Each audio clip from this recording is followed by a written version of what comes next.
नमस्कार दोस्तों, हमारी आज की इस कहानी का नाम है अंदाजा। अरे लड़कियां, तुम्हारा तैयार होना कब खत्म होगा?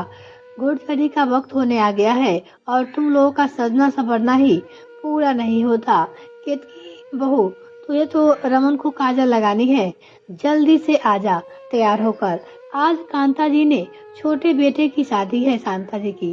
कांता जी अपने घर की बड़ी बहु बेटियों की आवाज लगा रही थी, जो खुद ही आज दुल्हन से कम नजर नहीं आना चाहती थी। सभी तैयार हो रही थी, तभी उनकी छोटी ननद सारिका बदहासी उनके पास आकर बोली, अरे भाभी, पहले जाकर अपनी ईसा को संभाल लो। बेचारी का रो रो कर बुरा हाल हो गया है। क्यों जीजी, क्या हुआ ईसा को? कांता जी ने घबराते हुए पूछा। भाभी, बेचारी का चंद्रहार पता नहीं किसने चुरा लिया है। अभी नई नई शादी हुई है बेचारी की। ससुराल वालों से क्या कहेगी और ससुराल वालों को ही पता नहीं क्या सोचेंगे हमारे बारे में। हाय हाय, हमारी तो नाक ही कट जाएगी। समधनियों में भाई की शादी में आई हुई और इतना बड़ा नुकसान हो गया। ननद की बातें सुनकर कांता जी हैरान थी, लेकिन उन्हें भी बेटी का सम्मान खो जाने की चिंता होने लगी। वो तेज कदमों से चलती हुई उस कमरे में तरफ बढ़ी जहाँ उनकी दोनों बेटियां और तीन ननद तैयार हो रही थी। पीछे पीछे उनकी छोटी ननद भी आ रही थी। सामने उसकी छोटी बेटी ईसा आंखें सजाए खाए बैठी थी। माँ को देखते ही फिर से फट पड़ी। माँ देखो ना, मेरा चंद्रहार नहीं मिल रहा है। मैं तो भाई की शादी में पहनने के लिए बड़ी मुश्किल से सासू माँ से तिजोरी से निकलवा कर लाई थी। सासू माँ तो बार बार यहाँ लाने से मना भी कर रही थी। अब क्या कहूँगी सबसे? वहाँ जाकर कांता जी की बेटी की बातें सुनकर हैरान थी, लेकिन फिर भी ईसा को ढाढ़स बढ़ाते हुए बोली, अरे बेटा, ध्यान से देखो, यही कहीं होंगे। घर से चीज भला कहाँ जाएगी? तेरी अटैची अच्छे से देख ले एक बार फिर से। माँ, मैंने सब कुछ देख लिया, कहीं नहीं है। सुसुकते हुए ईसा बोली, हाँ भाभी, बेचारी 1 घंटे से ढूंढ रही है। पता नहीं किसकी नीयत डोल गई। मुझे तो पता है, यदि मायके में कोई गहना खो जाए तो ससुराल में कितने उलाहने सुनने पड़ते हैं। तुम्हें तो याद ही होगा, जब एक बार मेरी अंगूठी यहाँ खो गई थी। कांता जी मझली ननद मुंह बनाते हुए बोली। ननद की बात सुनकर कांता जी का मन कसौल हो गया। वो कुछ बोलती इससे पहले ही बड़ी ननद बोल पड़ी, अरे अब बातें को करती रहोगी या हमारी लाडो का हार भी ढूंढोगी? ईसा बेटिया, तू जाकर केतकी बहू से पूछ। हम सब तो इस घर की बेटियां है, एक ही है जो कि पराये घर की है। बड़ी ननद की बात सुनकर कांता जी से रहा नहीं गया। नहीं जीजी, मेरी बहू से कुछ पूछने की जरूरत नहीं है। वो बहू है इस घर की, कोई चार चोर नहीं है घर में। कुछ भी नुकसान हो या सामान गुम हो जाए तो शक किस हुई? हमेशा बहू पे आकर क्यों अटक जाती है? नंदू को अगर भाभी पे इतना भी शक रहता है तो अपना कीमती सामान लेकर मायके आने की कोई जरूरत नहीं है।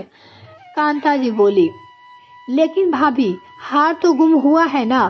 तुम्हें क्या लगता है हमने अपने भतीजी का हार चुराया है? बड़ी ननद भी फरते हुए अपनी भाभी से बोली, जी, मैंने नहीं कहा कि हार आपने या किसी और ने चुराया है। और हाँ मझली जीजी, आप जो अभी बता रही थी ना, आपकी अंगूठी यहाँ खो गई थी, तो आपकी ये भी याद होगा कि उसने सोने का सीधा इल्जाम आपने और माजी ने मुझ पे लगाया था। लेकिन बाद में वो अंगूठी आपको बाथरूम में मिली थी, जो आपने ही नहाते वक्त निकाल कर रख दी थी। और हाँ बड़ी जीजी, आपको भी याद होगा जब आप बनारसी साड़ी धोबी को इस्त्री कराने के लिए देकर भूल गई थी और उस साड़ी को ढूंढने के लिए आपने मेरी अलमारी और संदूक सब कुछ खंगाल लिया था। मेरे बार बार मना करने पे कि मुझे कुछ नहीं पता, मैंने नहीं लिया। आप लोगों को मुझ पर इल्जाम विश्वास नहीं हुआ। ऐसे ही पता नहीं कितनी बार इस घर में हुई थी, जिसका सारा इल्जाम मुझ पे लगा दिया जाता था और झूठा साबित होने पे किसी और को कोई शर्म या पछतावा नहीं होता था, क्योंकि मौत तो बहू थी ना, जो पराये घर से आई थी। किसी को शायद अंदाजा भी नहीं होगा कि मेरे दिल पे क्या बीतती थी। जिस घर में मैं अपना समझकर सब कुछ छोड़कर यहाँ आई थी, उस घर में ही खुद को सबसे पराया समझने लगी थी, जिसे बिना किसी गलती के हर बार चोर, लापरवाह और ना जाने क्या क्या साबित कर दिया जाता था। आज कांता जी के मन में जमा हुआ मन वर्षों का लगा फट रहा था, जिसकी गर्मी से बचने के लिए तीनों नंदों को कोई जगह नहीं मिल रही थी।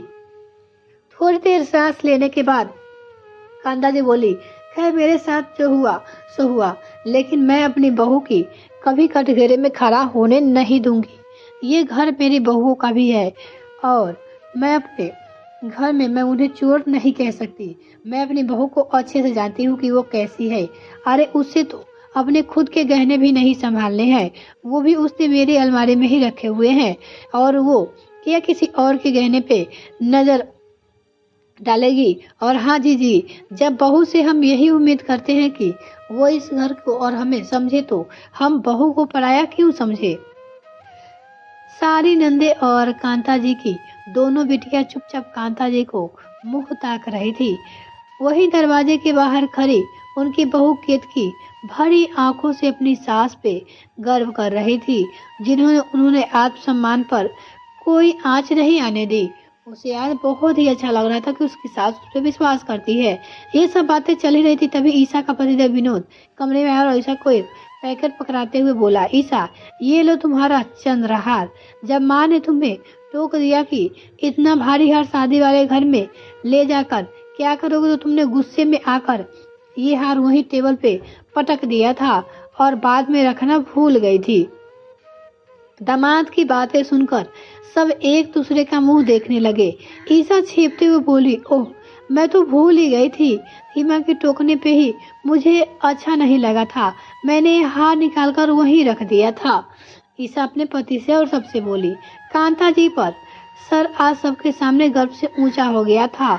उनका विश्वास आज जीत गया था और उनकी नंदों को अपने किए पे शायद कुछ तो अंदाजा आज हो गया था। उन्होंने चुपचाप सिसकने में ही अपनी भलाई समझी।